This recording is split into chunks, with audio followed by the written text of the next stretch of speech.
विकासनगर क्षेत्र और उसके आसपास के इलाकों में आए देर रात आंधी तूफान ने विकासनगर को झकझोर कर रख दिया। विकासनगर में आए इस तूफान की तीव्रता इतनी तेज़ थी कि विकासनगर बाज़ार में डिवाइडर पर लगे कई पेड़ उखड़कर टूट के सड़क पर जा गिरे और कहीं पर पेड़ टूटकर लटके हुए पाए गए। अगर बाज़ार की बात करें, यह तूफ़ान देर रात ना आकर दिन में आता तो कितनी जनहानि होती। क्या प्रशासन और शासन इस बारे में नहीं सोच रहा है? यह उनको देखना चाहिए।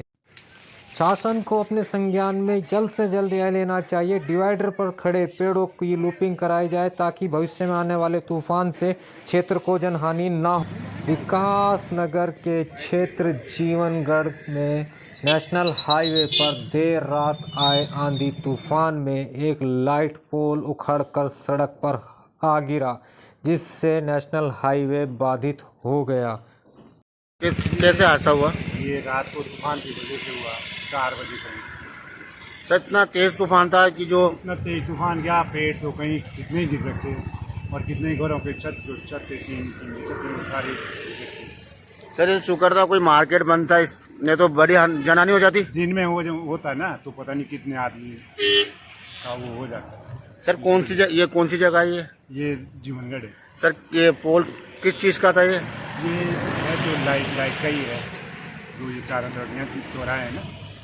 अभी तक कोई शासन प्रशासन नहीं आया? अभी तक कोई नहीं आया। क्या मानते हो, लापरवाही है? लापरवाही तो लापरवाही है। आपका परिचय? मेरा रमेश चंद्र। देर रात आए आंधी तूफान ने जीवनगढ़ के एक मकान को पूर्ण रूप से क्षतिग्रस्त कर दिया। यह मकान नूर मोहम्मद का है। नूर मोहम्मद का परिवार देर रात इस मकान के अंदर सोया हुआ था और जब यह तूफान आया तो एक आम का पेड़ का टहना टूटकर इनके ऊपर आ गिरा। आइए सुनिए ग्रामीण की जुबान। जिस वक्त रात को तूफान आया ना, हवाई बारिश आई, पहले काफ़ी बारिश पड़ते बहुत जोर बारिश आई, तो एकदम तूफान आ गया। तो मैं गड़ के जैसे आवाज़ आई आम गिरे, तो हम सब बाहर निकल गया। सब तो आम का जो पेड़ था और छत के ऊपर गिरा, पूरी छत उखड़ के पलट गई बाहर की, और हम बाहर निकले, हमारे कपड़े सारे भीग गए। नहीं, आप अंदर सोते तो कोई जनहानि हो जाती है। आप हाँ हो जाती है, हमारे साथ दूर डालती थी और बाहर निकल के, नहीं तो पेड़ हमारे अंदर की तो पूरे मकान की छत टूट गई। पूरे मकान की जो छत है, पेड़ गिरा, इस पर पूरे नुकसान हुआ आपके? हाँ पूरा नुकसान है। लगभग कितने का नुकसान हुआ होगा? 30,000 तो कम से कम नुकसान हो होगा। ठीक है, कौन सी जगह ये? जीवनगढ़ है। आपका नाम बताइए। नूर मोहम्मद। विकासनगर में देर रात आए आंधी तूफान में हुई जनहानि के प्रति विकासनगर के सम्मानित जनप्रतिनिधियों का कहना है। जो आज पेड़ गिरे रोडों पे और मकान थोड़े से, वो इसके बारे में आप क्या कहेंगे? देखिए, पहले ही महामारी से लोग त्रस्त हैं और इसी तरीके से अपना जीवन चला रहे हैं। और आज रात को 3:30 बजे सुबह जो तूफान और बरसात चली, उसमें चारों तरफ घोर नुकसान हुआ है। कहीं बिजली के पोल उखड़ गए हैं, कहीं मकानों से टीनें उड़ गई हैं, कहीं दीवारें गिर गई हैं। बहुत ज़्यादा जनहानि हुई है। आपके माध्यम से भी कहना चाहता हूं कि प्रशासन को तुरंत संज्ञान लेकर उनकी अधिक से अधिक मदद करनी चाहिए। किसी के पास राशन नहीं है तो राशन भिजवाना चाहिए, उनके रहने की व्यवस्था करनी चाहिए। और जो बिजली विभाग है और जो डिपार्टमेंट है जिनकी वजह से अब लोग परेशानियों का सामना करने पड़ रहे हैं, बिजली आ नहीं रही है, उन पोल को भी तुरंत युद्ध स्तर पर काम करके ठीक करना चाहिए। भाई साहब, ये आंधी तूफान दिन में आता तो कोई बड़ी जनहानि हो सकती थी? निश्चित रूप से अगर जिस समय सड़कों पर आवागमन हो और उस समय पोल गिरे या पेड़ गिरे तो किसी की जान भी जा सकती थी और जनहानि भी हो सकती थी। सर ये 3:30 बजे का हादसा हुआ है, उसके पश्चात भी अभी तक कोई शासन प्रशासन कार्य नहीं कर रही है, क्या कहोगे सर? देखिए, शासन प्रशासन तो बिल्कुल लचर व्यवस्था है। मैं कह रहा कि 3:30 बजे से तो ये काम कर ही नहीं रहे, लेकिन अभी भी ये काम कर ले, कुछ अपने होश में आ जाए तो कुछ बचाव हो सकता है। सर लाइटें बंद पड़ी अभी तक?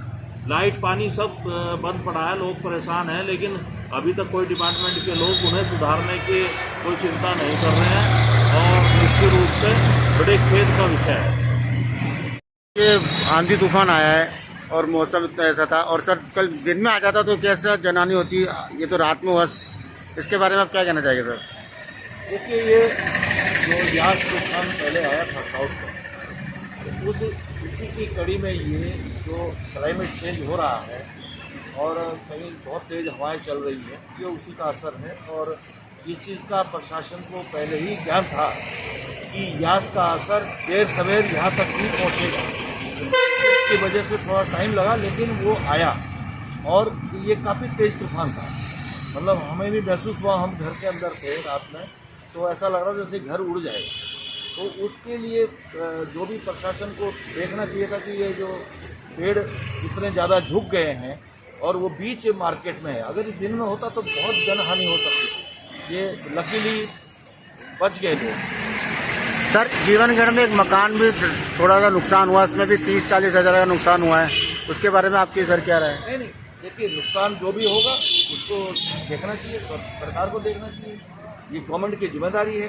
वैसे ही कोरोना काल में लोग बेचारे परेशान हैं, ना रोजगार मिल रहा है, ना खाने को रोटी मिल रही है, तो कुछ भी नहीं मिल रहा। तो ऐसी स्थिति में सरकार को तो आगे आके ऐसे लोगों की मदद जरूर करनी चाहिए, ताकि उनको, जिसको भोजन नहीं है उसको भोजन मिले, जिसको छत नहीं है उसको छत मिले।